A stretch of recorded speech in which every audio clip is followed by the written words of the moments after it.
The Florida sun bore down mercilessly on the asphalt parking lot of Walt Disney World's Magic Kingdom.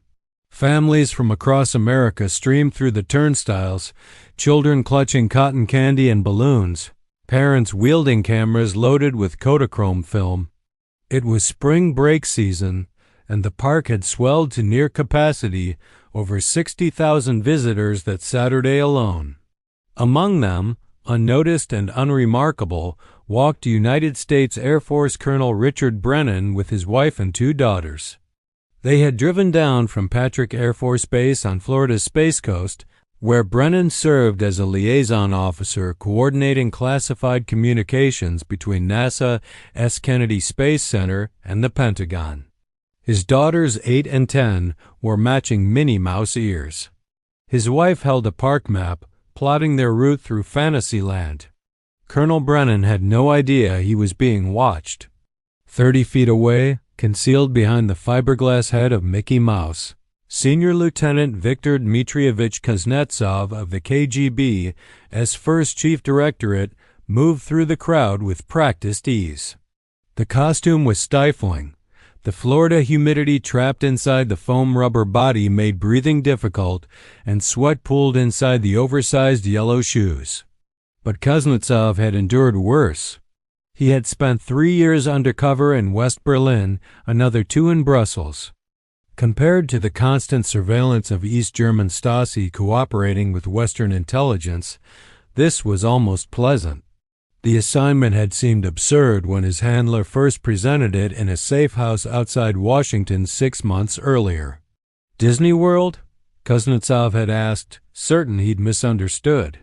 But the logic became clear once the full operational parameters were explained. Central Florida in the late 1970s wasn't just theme parks and orange groves. It was a critical node in America's aerospace and defense infrastructure. Cape Canaveral and Kennedy Space Center dominated the coastline 50 miles east. Patrick Air Force Base housed advanced radar and satellite tracking systems. McDonnell Douglas had recently opened a classified research facility near Orlando International Airport, developing guidance systems for the new MX intercontinental ballistic missile. And perhaps most significantly, Martin Marietta was constructing a secure computing center in an industrial park just 12 miles from Disney World, a facility designed to process targeting data for the nation's nuclear arsenal.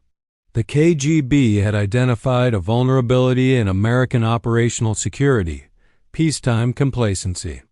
Military personnel stationed in Central Florida inevitably brought their families to Disney World. In the relaxed atmosphere of a theme park, conversations happened that never would occur on base. Classified work was discussed at dinner tables in Tomorrowland restaurants. Engineers from defense contractors compared notes while waiting in line for Space Mountain. And children, excited and trusting, talked freely about where Daddy worked and what Daddy did. Kuznetsov's mission wasn't to steal documents or plant listening devices. It was pure intelligence gathering, what the KGB called passive collection. His role as a costume character was perfect cover. He moved through crowds legitimately. He stood near families for extended periods without suspicion. Parents posed children next to Mickey for photographs. He accessed backstage areas where conversations between park security and local law enforcement sometimes revealed useful information about VIP visits or dignitary movements. The cover identity had been meticulously constructed. Kuznetsov had entered the United States 18 months earlier on a Canadian passport under the name Viktor Kozlov, claiming to be a Ukrainian immigrant who defled the Soviet Union in 1975. His legend included 2 years working at Canada's Wonderland theme park near Toronto, where he'd supposedly learned the character performer trade. Disney's background check had been thorough but had found nothing alarming.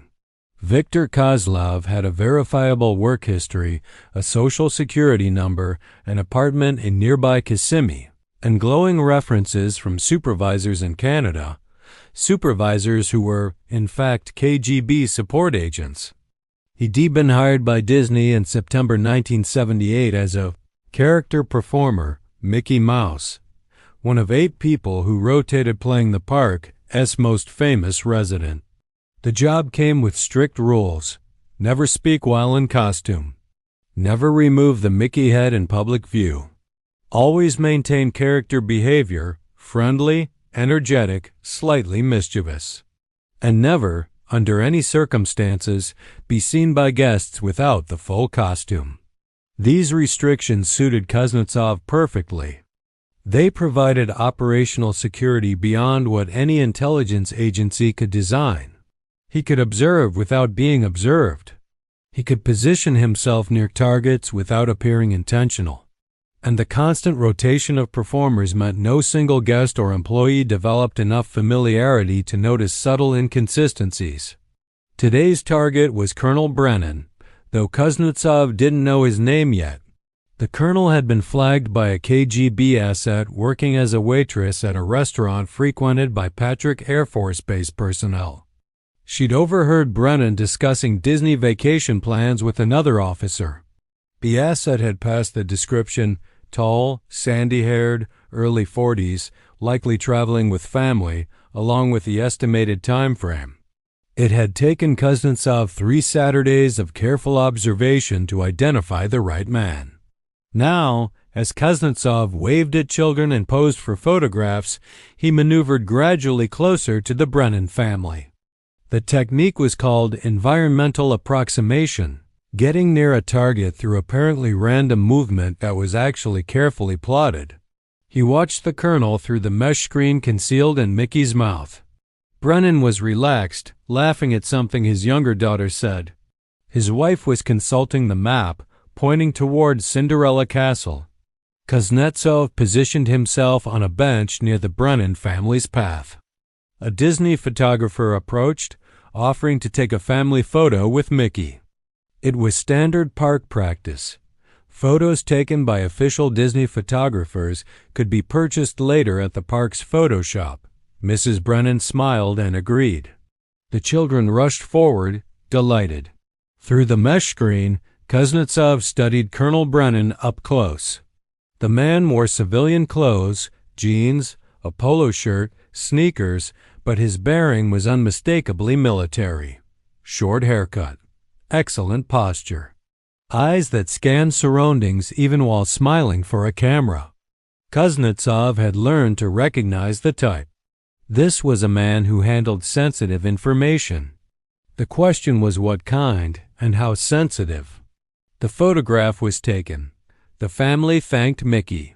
As they began to walk away, Kuznetsov heard it, the conversation he'd been waiting for. The older daughter asked, "Daddy, when you go back to work Monday, will you be going to the launch?" "Probably just mission control, sweetheart," Brennan replied. "But yes, I'll be there. What kind of rocket is it?" "Just a satellite," the colonel said, deflecting. Nothing too exciting, but for Kuznetsov, it was very exciting indeed. A classified launch requiring Air Force liaison presence at Kennedy Space Center mission control. The timing aligned with Soviet intelligence reports suggesting an imminent test of a new reconnaissance satellite platform. This was the kind of confirmation Moscow wanted: ground-level verification of American space operations. Kuznetsov continued his rounds, moving through Fantasyland toward Tomorrowland. He had 4 more hours in the costume before his shift ended. He would file a contact report that evening using the encrypted shortwave radio hidden in his apartment. The information about Colonel Brennan's launch presence would be transmitted to the KGB residency in the Soviet Embassy in Washington within 24 hours. It was efficient, low-risk intelligence work, the kind that won commendations and accelerated careers in the First Chief Directorate. Kuznetsov allowed himself a moment of satisfaction as he waved at a passing parade float. The Americans had built their intelligence apparatus around high-tech surveillance and signals intercept. They monitored phone calls, decoded cables, tracked suspected agents through sophisticated counterintelligence operations. But they had never imagined the most basic kind of surveillance: a man in a mouse costume standing in plain sight, listening to families on vacation talk about classified work. What Kuznetsov didn't know, as he moved through the cheerful crowds of the Magic Kingdom, was that someone had begun to notice him. Not his intelligence activities, those remained perfectly concealed, but something else, something small, something in the way this particular Mickey Mouse moved. And that small detail was about to unravel everything. Jennifer Castellano had worked at Walt Disney World for 6 years, starting as a teenager serving ice cream on Main Street, USA, and working her way up to character performance coordinator. At 24, she was one of the youngest people in management, responsible for scheduling the dozens of performers who brought Disney's characters to life throughout the Magic Kingdom. She loved the work, loved the magic of seeing children's faces light up when they met their favorite characters. But the job also required an analytical mind. Character consistency was sacred at Disney. Every Mickey Mouse had to move like Mickey Mouse, a specific bounce in the step, a particular way of tilting the head, a signature hand gesture. Walt Disney himself had insisted that the characters maintain perfect consistency across all performers.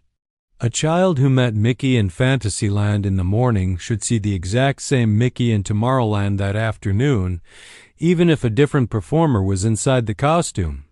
This meant Jennifer had trained herself to observe movement patterns with obsessive precision. She could identify which performer was inside which costume from 50 yards away just by watching how they walked or gestured. It was a skill that made her excellent at her job. It was also a skill that had recently begun to trouble her. Something was wrong with one of her Mickey performers. The concern had started subtly, a nagging sense that something wasn't quite right during her routine observations. But over the past 3 weeks, it had crystallized into something more specific. Viktor Kozlov, the Ukrainian immigrant who joined the character team 7 months earlier, didn't move like the other Mickeys. The difference was slight, almost imperceptible, but it was there. All the Mickey performers had been trained in the same movement style, developed by Disney's character animation department and translated into physical performance. The walk was supposed to be bouncy, energetic, with toes pointed slightly outward and knees bent in exaggerated cartoon gait. The arm swings were wide and expressive. The head turned with quick bird-like movements. But when Victor wore the costume, something changed. His walk became more controlled, almost military in its precision. His movements, while energetic when interacting with guests, reverted to a different baseline pattern when he thought no one was watching. His turns were economical, efficient. His stance when standing still showed perfect balance and readiness, not the slouchy, comical posture of a cartoon character, but something else. Something that reminded Jennifer of her brother, who was a Marine. She tried to dismiss it as overthinking.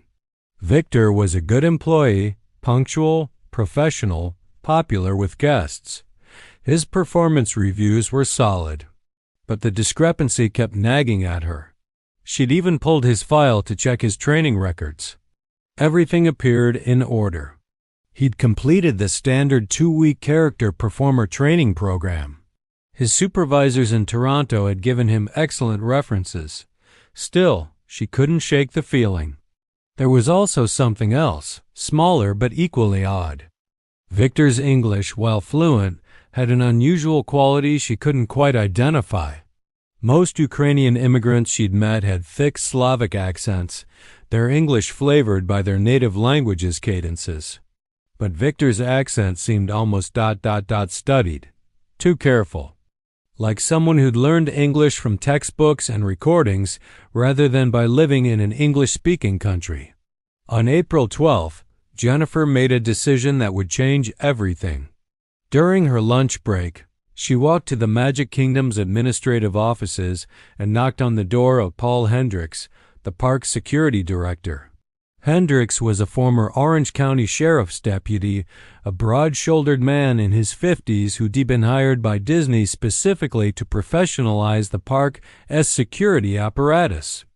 Walt Disney World had grown massive in the 8 years since opening, and with size came complexity. Shoplifting, employee theft, occasional violent incidents. The park needed serious security infrastructure, not just friendly guards giving directions. "Jennifer," Hendricks said, gesturing her into his office. "What can I do for you?" She sat down, suddenly feeling foolish. How do you tell a security director that a man's walk bothered you? But Hendricks' expression was patient, so she began. "I need to talk to you about one of my character performers, Victor Kozlov. He plays Mickey." Hendricks pulled out a notepad. "What's the issue? Inappropriate behavior with guests?" "No, nothing like that," Jennifer said. "It's going to sound strange, but he doesn't move right. When he's in the costume, I mean, his walk is wrong. His posture is wrong. It's like he's a different person when he's not performing." Hendricks studied her. "Different how?" Jennifer struggled to articulate it. "More disciplined, like someone with training. Military training, maybe. And his English, it's too good, but also too careful. Like he learned it academically rather than naturally. He's Ukrainian, right? Immigrated through Canada? That's what his file says, and maybe I'm being paranoid. But something feels off, and I can't shake it." Hendricks was quiet for a moment, then nodded slowly. "Your instincts are usually good, Jennifer. Let me look into it. Don't mention this conversation to anyone else, all right?" She agreed and left, feeling both relieved and anxious. She had no idea what she'd just set in motion. Paul Hendricks sat in his office after Jennifer left, turning the conversation over in his mind. 99 times out of 100, something like this would be nothing. An employee's quirks misinterpreted, language differences creating false impressions. But Hendricks had learned during his law enforcement career to pay attention when someone's gut told him something was wrong. He pulled Victor Kozlov's personnel file. Canadian passport, Ukrainian background, clean criminal record, solid references. Everything appeared legitimate. But the references from Canada bothered him slightly. They were almost too perfect. No minor criticisms, no areas for improvement, just consistent praise. Hendricks had hired enough people to know that truly honest references usually included some constructive criticism. He made a decision. The next morning, he placed a phone call to Canada's Wonderland theme park in Toronto, asking to speak with the Human Resources Department. After some back and forth, he was connected with a supervisor named Margaret Chun, who'd allegedly written one of Kozlov's reference letters. "I'm following up on an employee who worked for you," Hendricks said. "Victor Kozlov. He listed you as a reference when he applied here." There was a pause. "I'm sorry, could you repeat that name?" "Victor Kozlov, Ukrainian immigrant. Worked as a character performer at your park in 1977 and early 1978. Another pause, longer this time. "Sir, I've been supervising character performers here for 8 years. I don't recall anyone by that name." "Are you sure he worked here?" Hendricks felt his pulse quicken. "Your signature is on his reference letter." "That's impossible. I've never signed a reference letter for anyone named Victor Kozlov." Hendricks thanked her and hung up. He sat very still for several minutes, thinking. A forged reference letter. A fabricated work history. An employee whose movements and speech patterns didn't match his supposed background. This was beyond Disney's internal security. This needed law enforcement. And given the location, Central Florida, proximity to military installations, the aerospace industry, this potentially needed federal law enforcement. "That's the beauty of this," Calloway said. "We're not asking him to steal anything. We're giving him the opportunity to photograph documents. Our careless engineer will leave his briefcase on the bench while he goes to buy ice cream. Just a 3-minute window. Kozlov has been trained in rapid document photography. The KGB's been teaching it since the 1950s. Miniaturized cameras, fast exposures. He can photograph 20 pages in under 2 minutes if he's good. And we catch him with the camera? We catch him with the camera, photographing materials marked top secret. That's espionage, federal crime. Clean arrest. Major Kincaid interjected with a concern. What about civilians? The park will be crowded.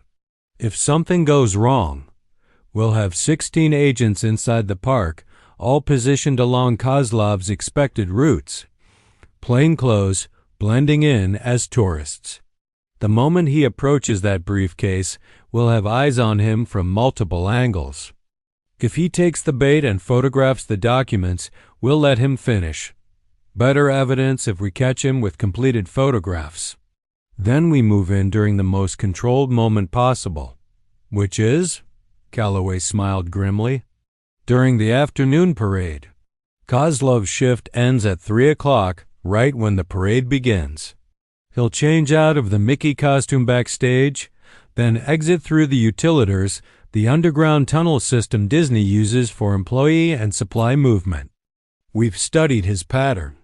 He always uses the same route to reach the employee parking lot. That's where we take him. Underground, away from guests, controlled environment.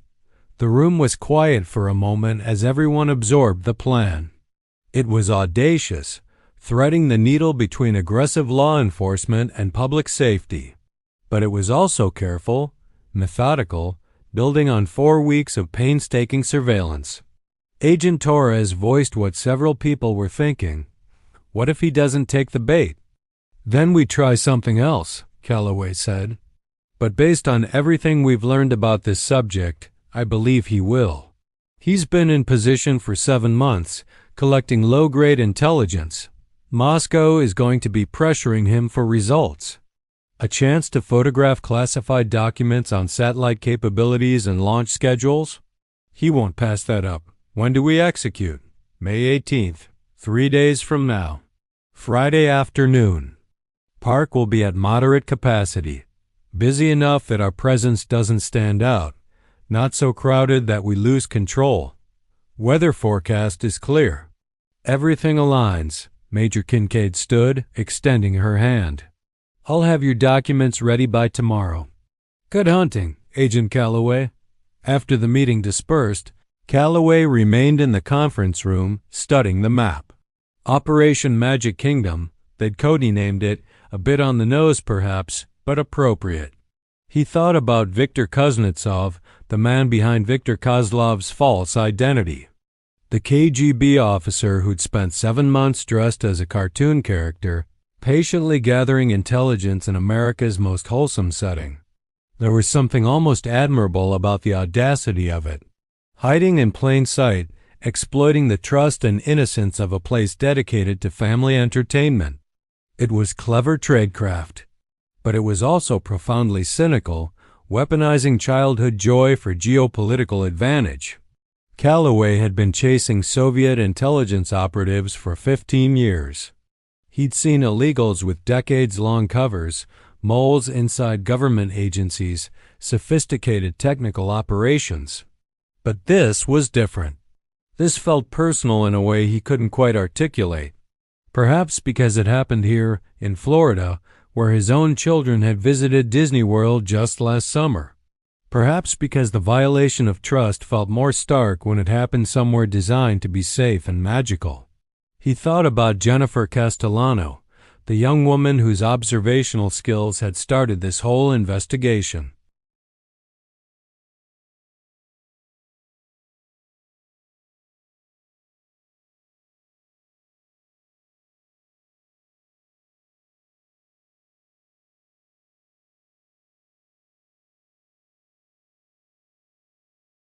By 10 o'clock, the temperature had reached 85 degrees, and the Magic Kingdom's turnstiles were clicking steadily as families poured into the park. Among them, scattered and anonymous, were 16 FBI agents, 2 DIA personnel, 4 technical specialists, and 1 undercover agent named David Marsh playing the role of Martin Marietta engineer Tom Bradley. Marsh was 42, with 2 decades of undercover work behind him. He'd infiltrated organized crime families, posed as a corrupt businessman in anti-corruption stings, and once spent 8 months as a dock worker investigating cargo theft. This assignment was different, playing a civilian role in a public setting with his actual family serving as props. His wife, Linda, was a former FBI agent herself, now working as a bureau consultant. Their children were played by 2 young agents from the Tampa field office's support staff. The briefcase he carried was an ordinary Samsonite model, brown leather, slightly scuffed to suggest years of use. Inside were the documents Major Kincaid had prepared, 42 pages of technical specifications and launch schedules, elaborately formatted with official-looking headers, classification markings, and distribution restrictions. The documents were a masterpiece of deception, detailed enough to seem valuable, plausible enough to fool someone with technical knowledge, but ultimately containing information that was either outdated or deliberately misleading. Hidden in the briefcase S-lining was a miniaturized tracking device and a passive camera that would photograph anyone who opened the case, triggered by a light sensor. Viktor Kuznetsov began his shift at 11 that morning, signing in at the character performer's dressing facility and donning the Mickey Mouse costume. He went through his pre-shift routine mechanically, checking the costume for damage, adjusting the internal suspenders that distributed the character head's weight, ensuring the mesh screen in the mouth was clean and clear. He felt good today, alert. The previous week had been productive. He'd observed 2 separate groups of NASA engineers, overheard useful details about an upcoming shuttle test, and photographed a secure communications van parked outside a hotel where aerospace contractors were holding a conference. Moscow had acknowledged his reports with praise. His handler had sent an encrypted message suggesting his tour in Florida might be extended, possibly leading to a permanent posting in the United States. It was a mark of success. Illegals who performed well-earned long-term assignments, better covers, more operational freedom. Kuznetsov allowed himself to imagine what that might look like, perhaps a position with better access, maybe something inside the aerospace industry itself rather than this peripheral surveillance role. He made his way through the utilitors to his assigned area, emerging into the sunlight of Tomorrowland just after 11:30. The area was moderately busy, families moving between attractions. He began his rounds, waving at children, posing for photographs, playing the friendly cartoon mouse. At 12:15, David Marsh and his family entered Tomorrowland.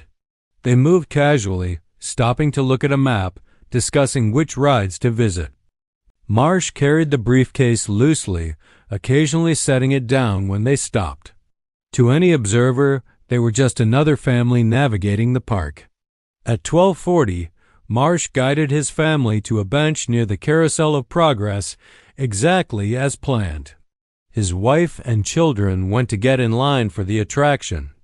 Marsh sat on the bench, placing the briefcase beside him, and pulled out a park guidebook, appearing to study it. Kuznetsov, 40 feet away, was posing for photographs with a group of teenagers. Through Mickey's mesh screen, he watched the man on the bench with casual interest. Nothing unusual yet, just another tourist. At 12:45, the second part of the operation began. FBI agent James Roderick, playing the role of Marsh's colleague, approached the bench. Roderick was in his mid-30s, dressed in khaki pants and a polo shirt, carrying a cup of coffee from one of the park's vendors. "Tom? Tom Bradley?" Roderick said, his voice carrying just far enough. "Thought that was you." Marsh looked up, feigning surprise. "Jim, what are you doing here?" "Family vacation." "You?" "Same. Wife and kids are on the carousel." Marsh gestured vaguely toward the attraction. The two men chatted about work, carefully scripted to sound natural. They discussed the weather, mutual acquaintances, upcoming project deadlines. Then Roderick's tone shifted slightly. "Hey, is that the Orion file in your briefcase?" Marsh's expression flickered with discomfort, subtle but noticeable. "Don't worry about it. Tom, you brought classified documents to a theme park? I needed to review them this weekend. It's fine. I'm not letting the case out of my sight. Jesus, if security found out, they won't. Look, I know the protocols. I've been doing this job for 12 years. The briefcase stays with me. Nobody sees what's inside except me. Relax." Roderick shook his head, clearly unhappy but not pushing further. "Your funeral if it gets flagged in an audit. It won't. Now stop being paranoid and enjoy your vacation." The two men chatted a bit more, then Roderick walked away, still looking concerned. Marsh continued sitting on the bench, reading his guidebook. 40 feet away, Viktor Kuznetsov had heard every word. The conversation had been perfect, just indiscreet enough to be believable, just careless enough to suggest vulnerability.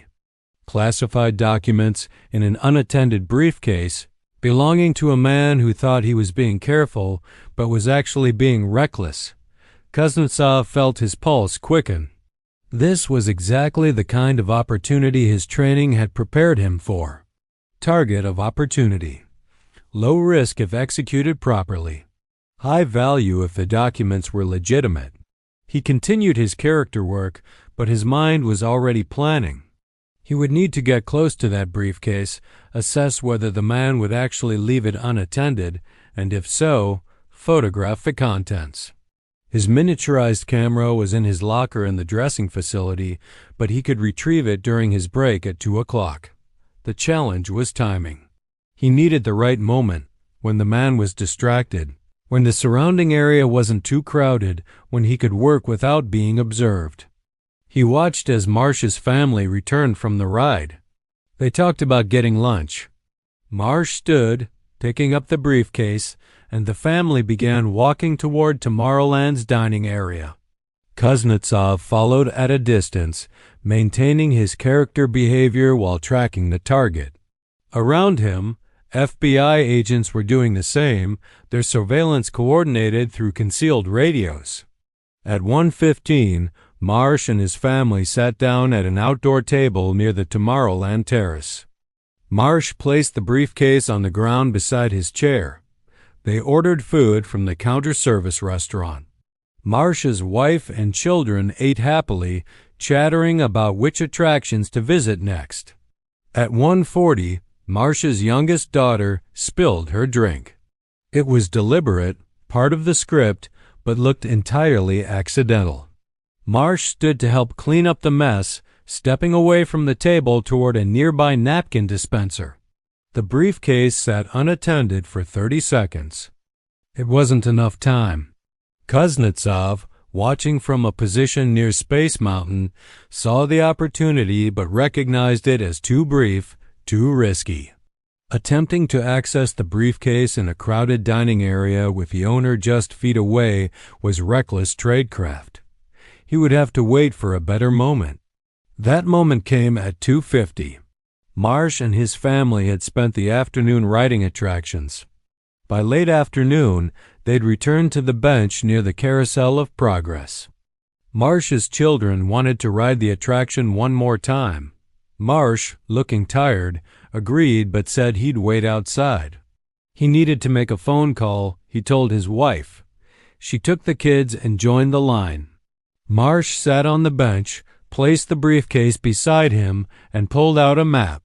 He appeared to study it, then stood and walked 20 feet toward a nearby ice cream vendor, leaving the briefcase on the bench. It was the opening Kuznetsov had been waiting for all day. His shift ended in 10 minutes. He'd already retrieved his miniaturized camera during his last break, a Minix C, the KGB's preferred tool for document photography, capable of capturing high-resolution images on 8mm film. The camera was no bigger than a cigarette lighter, easily concealed in his palm. Kuznetsov moved toward the bench, maintaining Mickey's bouncy walk even though his heart was pounding. This was active operations tradecraft, riskier than anything he'd done since arriving in the United States. But the potential payoff justified the risk. He approached the bench as if drawn by the family sitting nearby, a mother and young son waiting for their father to return from the restroom. Kuznetsov waved at the child, engaging in silent character play. The mother smiled and took a photograph. As Kuznetsov posed, he positioned himself next to the abandoned briefcase. His gloved hand, bulky Mickey Mouse hands, 4 oversized fingers, wasn't ideal for fine motor work. But he'd trained for such limitations. David Marsh, at the ice cream cart, watched through peripheral vision as the character in the mouse costume approached his briefcase. His pulse quickened, but his expression remained neutral. He ordered a vanilla cone, appearing completely unaware. Around the plaza, 16 FBI agents moved subtly into position, closing a loose perimeter. None approached directly. They had to let this play out, had to catch Kuznetsov in the act of actually photographing the documents. Kuznetsov knelt beside the briefcase as if adjusting his oversized yellow shoe. His gloved hand flipped the briefcase latches. They were unlocked, as expected from someone careless. He opened the case just enough to see inside.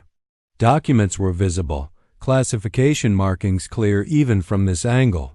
He pulled the Minix camera from inside his costume, concealing it in his palm. Through Mickey's mesh screen, he checked his surroundings one last time. The mother was distracted, playing with her son. Marsh was still at the ice cream cart.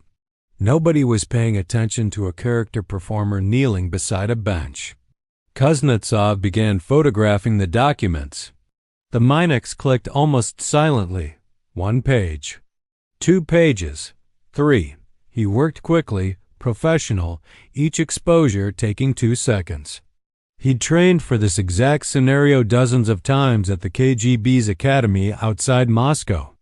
Document photography in public settings, working under time pressure, maintaining awareness of surroundings. 4 pages. 5, 6. Somewhere above him, on the roof of the Carousel of Progress building, FBI Special Agent Sarachun photographed him through a telephoto lens with a camera that made no sound at all. Every frame captured Kuznetsov's actions in perfect detail. The briefcase open, the Minix camera visible, the documents clearly identifiable. 7 pages. 8, 9. David Marsh received a signal through his concealed earpiece. They had enough. He began walking back toward the bench, his pace unhurried. Kuznetsov had perhaps 20 seconds before the owner returned. 10 pages. 11, 12. Kuznetsov closed the briefcase, latching it carefully. He stood, maintaining character as he waved goodbye to the child. He walked away with Mickey's characteristic bounce, heading toward the backstage entrance. He'd done it.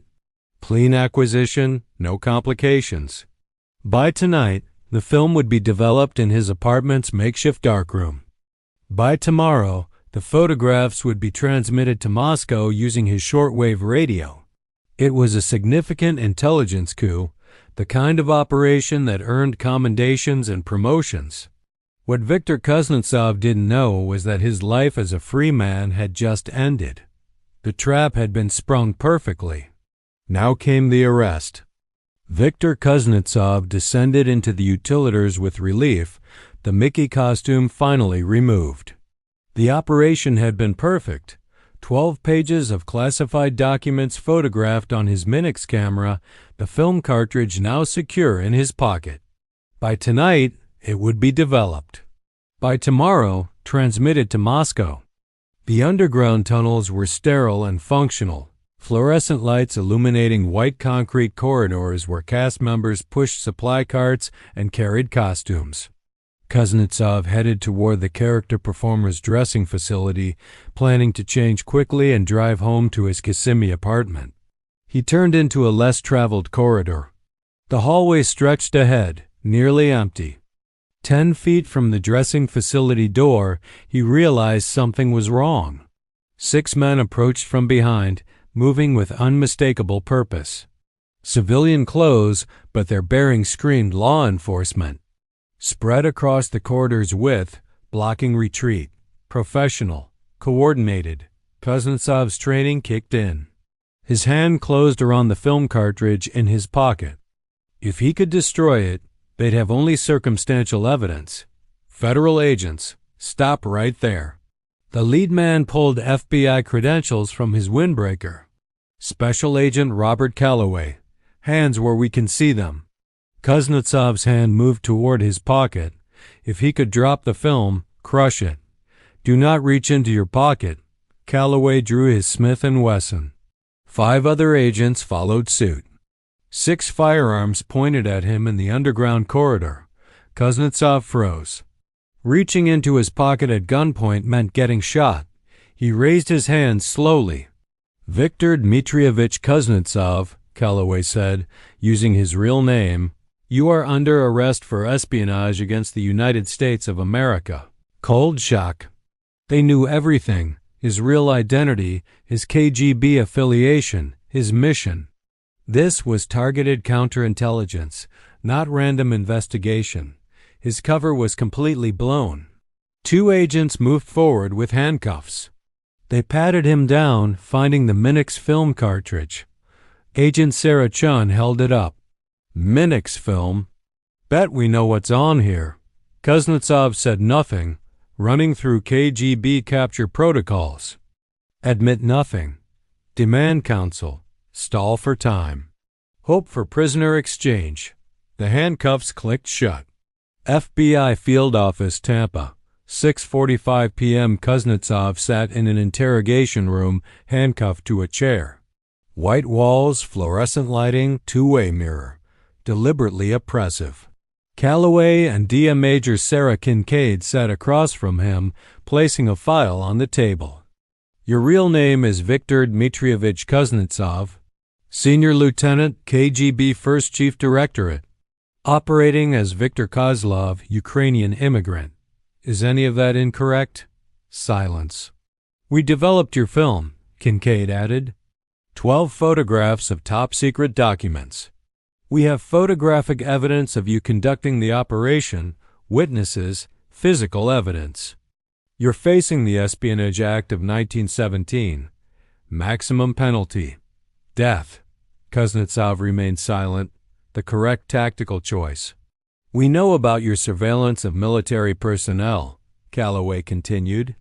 Your photographs of Patrick Air Force Base and Kennedy Space Center. Your shortwave radio. The electronics shop. We've been watching you for 4 weeks, Victor. We know everything. After 90 minutes, they left. Kuznetsov would be held overnight while the FBI prepared formal charges. Over the next 72 hours, the investigation expanded. Kuznetsov's apartment yielded a treasure trove. Shortwave radio, encrypted code books, miniaturized cameras, false documents, and $47,000 in cash. Notes on Kennedy Space Center operations. Photographs of military installations. A list of American citizens identified as potential recruitment targets. The electronics shop was raided, a KGB support facility. Its owner, Peter Volkov, was arrested. 2 other KGB assets were taken into custody. Most significantly, Kuznetsov's notes referenced similar operations in California and Texas. The KGB had deployed multiple illegals using theme park covers to surveil military personnel during leisure time. The FBI launched nationwide investigations at Disneyland, Six Flags locations, and other major attractions near military installations. 3 months later, Federal Detention Center. Miami Viktor Kuznetsov sat in a visiting room with a Soviet embassy representative. The conversation was monitored, diplomatic theater acknowledging he was a Soviet intelligence officer and that prisoner exchange negotiations would begin. Your family has been informed you are safe, the representative said in Russian. Moscow is working on your return. Kuznetsov nodded. He'd accepted his fate. Several years in American prison, then exchanged for captured U.S. operatives. Standard process. What he found most difficult to accept was how he'd been caught. The FBI eventually told him. A Disney employee noticed he walked wrong. Not sophisticated surveillance or a high-level defector. Just a young woman who observed his movement patterns didn't match the character he played. All his training, all his tradecraft, undone because he hadn't learned to bounce like a cartoon mouse. In June 1981, after nearly 2 years in detention, Viktor Kuznetsov was exchanged for 2 American intelligence officers held in East Germany. He returned to Moscow, reassigned to a desk position in the KGB's training directorate. His career as an illegal was over. He would spend the rest of his professional life teaching young intelligence officers about operational security and maintaining cover identity in every detail. Including, he would tell them with grim irony, how one walks.